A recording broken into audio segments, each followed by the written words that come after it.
नमस्कार, तपाईहरुलाई स्वागत छ नेपाली शेफ युट्युब च्यानलमा। आज हामीले धेरैलाई मन पर्ने तर बनाउन भने धेरै कमाइलाई आउने चीज सेलरोटीलाई एकदमै मिठो तरिकाले सजिलैसँग यदि तपाई पहिलो चोटी बनाउन गइराख्नु भएको छ तर डर लागिरहेको छ कि बन्ला कि नबन्ला, हात पोल्ला कि भनेर डराइराख्नु भएको छ भने पनि यो भिडियो हेरिसकेपछि मज्जाले हेर्दैखेरि खाउँ लाग्ने सेलरोटी बनाउन सक्नुहुनेछ। कृपया यो भिडियोलाई सुरुदेखि अन्तिमसम्म हेर्नु होला। अब हामी ढिला नगरिकन सिधै सुरु गर्छौं आजको यो रेसिपी। यो रेसिपीको लागि यहाँ हामीले 3 कप चामललाई राम्रोसँग पखालेर रातभरि भिजाएर राखेका थियौं। अहिले हामीले चामललाई ड्रेन गरिसकेका छौं। यहाँ हामीले ग्राइन्डरमा चामललाई पिस्न गइरहेका छौं। त्यसैले हामीले चामललाई चाहिँ सुक्खा बनाएनौं। 2-3 घण्टा जति चाहिँ सुक्खा बनाउन पर्छ यदि हामीले ढिकीमा, जाँतोमा अथवा चाहिँ ओखलमा चामललाई पिस्ने हो भने। तपाईहरुले सेलरोटीको लागि जुनसुकै चामल पनि युज गर्न सक्नुहुनेछ। यहाँ हामी 3 कप चामललाई 2 चोटी ग्राइन्ड गर्छौं। पानी नराखिकन ग्राइन्डर चलाउनु होला। थोरै ग्राइन्ड भएपछि मनतातो पानीलाई थोरै राख्दछौं। पानी राख्दाखेरि तपाईहरुले एकैचोटी नराख्नु होला, पिठो गिलो हुन सक्छ। मात्र हामीले चामल चाहिँ घुम्ने गरी ग्राइन्डर चल्ने गरी चाहिँ पानी राख्नु पर्दछ। थोरै गरेर चामल चाहिँ अलि धेरै नै खस्रो छ, त्यसैले अब फेरि थोरै मनतातो पानीलाई राख्छौं।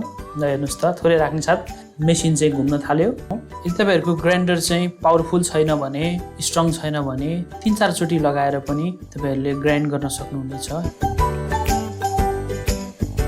बाँकी चामललाई पनि हामीले ग्राइन्ड गरिसकेका छौं। हेर्नुस् त, हाम्रो चामल चाहिँ यतिको खस्रो छ। यो भन्दा चाहिँ एकदम मसिनो नबनाउनु होला। हामीले चाहिँ जगमा थोरै रहेको चामल पिठोलाई पनि हामीले पानी राखेर यसलाई चाहिँ पखालेर राख्न गइरहेका छौं। अब हामीले क्रमशः अरु सामग्रीहरूलाई पनि एड गर्दै जाने छौं। आधा कप सुजीको पिठोलाई राख्दै छौं र 1 चिम्टी बेकिङ सोडालाई पनि राख्दछौं र 2 टेबल चम्चा घिउलाई राख्यौं। अब ल्वाङ, सुकमेल, मरिचको धुलो 1 चिया चम्चालाई पनि राख्यौं र आधा कप चिनीलाई पनि राख्दै छौं। यदि तपाईहरुलाई गुलियो धेरै मन पर्छ भने आधा कप भन्दा पनि थोरै बढी राख्न सक्नुहुनेछ। अब यसलाई हामीले राम्रोसँग एकदम चाहिँ मिचिकन चाहिँ माड्नु पर्दछ। जबसम्म हाम्रो चिनी पग्लिदैन तबसम्म यसलाई चाहिँ माडी राख्नु पर्दछ।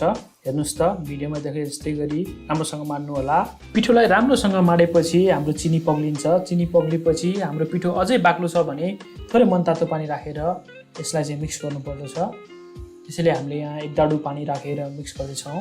राम्रोसँग मिक्स भएपछि अब हामीले 2-3 घण्टाको लागि रेस्टको लागि पिठोलाई छोपेर राख्नु पर्दछ। हाम्रो पिठो चाहिँ अझै ढाडिएको छैन। हामीले 2-3 घण्टा ढडाउनको लागि पनि रेस्टको लागि राख्नु पर्दछ। हेर्नुस् त, 2-3 घण्टा रेस्ट गरेपछि हाम्रो पिठो चाहिँ अझ बाक्लो हुन्छ। अब फेरि हामीले थोरै मनतातो पानीलाई राखेर पिठोको बाक्लो पातलो चाहिँ मिलाउनु पर्दछ। त्यसैले यहाँ हामीले थोरै मनतातो पानी राख्यौं। यति बेला चाहिँ हामीले एकदमै ध्यान दिनुपर्छ, किनकि थोरै पानीले पनि धेरै नै पातलो हुन्छ पिठो। बरु 2-3 चोटी लगाएर चेक गर्दै पानी राख्नु होला।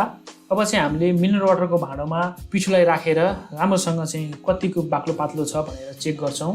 किनकि आज हामीले सेलरोटी चाहिँ मिनरल वाटरको भाँडोबाट चाहिँ बनाउन गइरहेका छौं। त्यसैले पिठोको बाक्लो पातलो हेर्नको लागि पनि हामीले यसमा राखेर थोरै सेलरोटी जस्तो चाहिँ आकार दिन पर्दछ। पिठोलाई मिनरल वाटरको भाँडोबाट चाहिँ झार्दाखेरि यदि सेलको आकार पर्फेक्ट रूपमा आएको छ भने पिठोको बाक्लो पातलो चाहिँ एकदम पर्फेक्ट छ भनेर जान्नु पर्दछ। यहाँ हामीले तेल बसालिसकेका छौं। तेलबाट धुवा उडेपछि हामीले थोरै पिठो राखेर चाहिँ चेक गर्न सक्दछौं। पिठो राख्ने साथ एकदम मज्जाले बबल्स आउँदछ भने तेल चाहिँ पर्फेक्ट पकाउनलाई रेडी भएको छ भनेर जान्नु पर्दछ। अब हामीले सेल हाल्न सुरु गर्दै छौं। मिनरल वाटरको भाँडोमा 2 डाडु पिठोलाई राखेर अब हामीले सेल राख्दै छौं। हेर्नुस् त, यतिको धुवा आएपछि अब हामीले सेललाई बिस्तारो राउन्ड शेप दिनु पर्दछ। यो राउन्ड शेप दिनको लागि चाहिँ हामीले बीचमा, तावाको बीचमा एउटा सानो बोल राखेका छौं। ल हेर्नुस् त, हाम्रो सेलरोटी चाहिँ राख्दाखेरि एकदम गोलो आकार आएको छ। यदि तपाईको सेलरोटी चाहिँ थोरै शेप आकार गोलो आएको छैन भने तपाईले झिरले गोलो आकार दिन सक्नुहुनेछ। हेर्नुस् त, एकदम पर्फेक्ट कलर, एकदम काँडेदार सेलरोटी चाहिँ हेर्दाखेरि खाउँ लाग्ने भयो कि भएन। वास्तवमा आज हाम्रो यो सेलरोटीको रेसिपी चाहिँ एकदम इजी छ। यदि हाम्रो रेसिपीलाई तपाईले फलो गर्नुभयो भने, यदि तपाईले अहिलेसम्म सेलरोटी बनाउनु भएको छैन भने पनि पर्फेक्ट रूपमा चाहिँ यस्तै सेलरोटी तपाईले बनाएर खान सक्नुहुनेछ। यदि तपाईको बीचमा राखेको बोल चाहिँ सरेको छ भने बीचमा राख्नु होला। गोलो बनाउनलाई अन्दाज पाउनु हुनेछ भनेर चाहिँ हामीले बीचमा बोल राखेका छौं। फेरि हामीले अर्को सेलरोटी बनाउँदै छौं।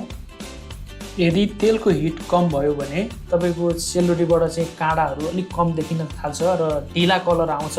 यति बेला चाहिँ तपाईँले फेरि तेलको टेम्परेचरलाई बढाउनु होला।